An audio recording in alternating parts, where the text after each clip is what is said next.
আসসালামু আলাইকুম everyone. Sharmi's food ইনস্পিরেশনে আরও একটি রেসিপি দেখার জন্য সবাইকে ওয়েলকাম জানাচ্ছি।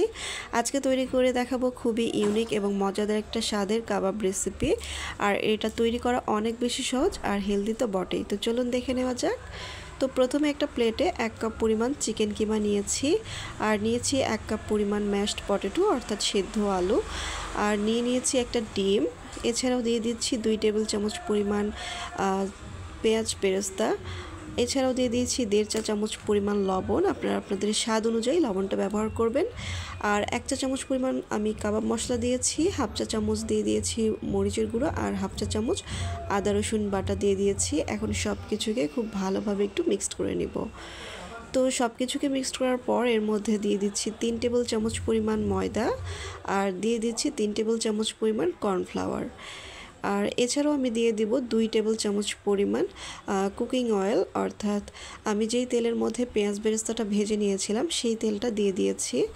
এখন সব কিছুকে খুব ভালোভাবে একটু মিক্সড করে নিব। তো এ পর্যায়ে এটা একটু আঠালো দেখাচ্ছে, সমস্যা নেই, এটা আমরা কিভাবে ঠিক করে নিব দেখিয়ে দিচ্ছি। তো আমি হাতের সাহায্যে প্রথমে একটু বলের মতো করে নিয়ে আটা এবং পানি দিয়ে মিক্স করে একটা গোলা তৈরি করে নিয়েছিলাম। সেই ব্যাটারের মধ্যে খুব ভালোভাবে প্রথমে একটু কোট করে নিয়ে তারপর ব্রেড ক্রাম্বসের মধ্যে এভাবে কোট করে নিলাম।